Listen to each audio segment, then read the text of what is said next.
So, you're thinking about taking your business global. I get it. It can feel like this huge, intimidating leap, but the opportunity? It is absolutely massive.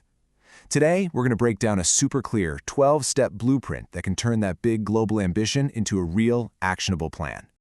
Just how big are we talking? Well, take a look at this number. That's the estimated value of global trade in goods and services for 2024. $32.2 trillion. I mean, that's just a staggering figure. It really shows you the scale of economic activity happening across borders, right now. And look, this isn't just a game for the corporate giants anymore. As business consultant MD Joynal Abdin says, going global is now a key growth strategy, maybe even a survival strategy for entrepreneurs like you. You've got new buyers popping up everywhere, supply chains are shifting, and that means a disciplined, smart, small or medium-sized business can absolutely win big on the world stage. Now, I know what you're probably thinking. International expansion sounds, well, complex. You've got customs, new regulations, different cultures to deal with. And you're not wrong. It is. But here's the secret. Success doesn't come from luck. It comes from having a disciplined, step-by-step plan. With the right blueprint, all that complexity, it becomes manageable. Okay, so this whole blueprint is broken down into 3 main phases. We're starting with phase 1, strategy and research. This is all about laying a rock-solid foundation. It's where you figure out exactly what you want to achieve and find the best markets to help you get there. So, these first 3 steps, they're your foundation. First up, you have to define what success actually looks like for your business. Are you just chasing more customers, or are you after higher margins? Second, you've got to use data, not just a gut feeling, to pick a target market where you can actually win. And third, you confirm your product is a good fit, because what sells like crazy at home might need a few tweaks, from labeling to sizing to really succeed abroad. And when we talk about selecting a market, that was step 2, you've got this really interesting choice to make. Do you go for an easy entry market? Maybe one with a shared language or simple regulations, just to get a quick win and build some momentum? Or do you aim for a high-value market, where the demand is huge, but the barriers to entry might be a bit tougher? It's that classic risk versus reward decision, and honestly, a smart strategy often involves checking out both. All right, phase 1 is done. Let's dive into phase 2, readiness and operations. You've done the research, you've got a strategy. Now it's time to get your own house in order. This is where you prepare your business for all the practical, real-world stuff that comes with shipping products across borders. The next few steps are all about preparation. Step 4 is building your compliance plan. This means getting your core documents ready and sorting out things like HS codes. Think of them as a universal passport for your products.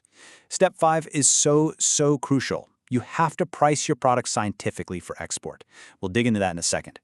And finally, step 6. You choose how you're going to enter the market. Are you going big with B2B distributors, or maybe starting lean and mean with e-commerce?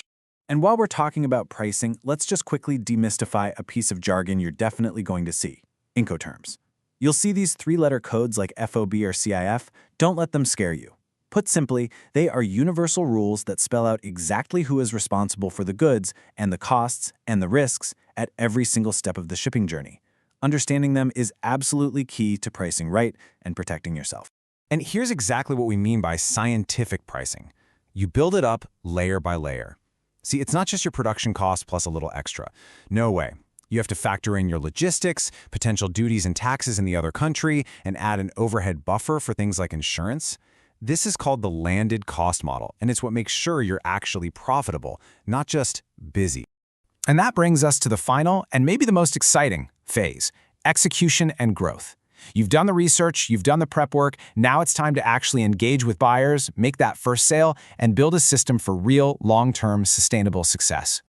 This is where the rubber meets the road, covering the last 6 steps. It all kicks off with your story, building a credible narrative that buyers will trust. From there, it's about finding and contacting the right buyers in a professional way. Then you get to the crucial stage of negotiation, where you protect your cash flow with smart terms. Then, the moment of truth, executing that first pilot shipment. And finally, with a successful process locked in, step 12 is all about scaling that success with repeat business.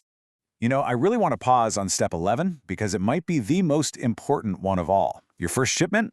It is so much more than just a sale. It's a live test of your entire system. It's going to show you every little weakness in your packaging, your documents, your communication.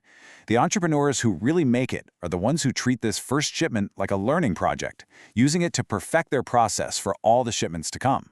So a plan this detailed and this thorough doesn't just appear out of thin air, right? It comes from some deep, real-world expertise. So let's take a quick look at the organization that actually designed this blueprint to help entrepreneurs win on the global stage. This whole 12-step guide was developed by MD Joynal Obdin, who is the founder of TNIB. His entire organization is built around a single mission, empowering businesses to break into international trade and grab those global opportunities we talked about. So what does an organization like TNIB actually do? Well, they offer direct support for pretty much every step of this blueprint. They can help with everything from selecting the right market and finding buyers, all the way to guiding you on compliance and documents. Essentially, they act as a partner, giving you both the strategic advice and the practical tools you need to build a credible international business. Look, if you take away just one single thing from all of this today, please let it be this. Success in exporting is a process. It is not a one-time event. It's a methodical journey. And by following a step-by-step path, using data, preparing properly, and learning as you go, you dramatically increase your chances of long-term success. With global trade booming and new opportunities opening up every single day, your future buyers are definitely out there. They're waiting. The only question left is the one you see right here. Is your blueprint ready?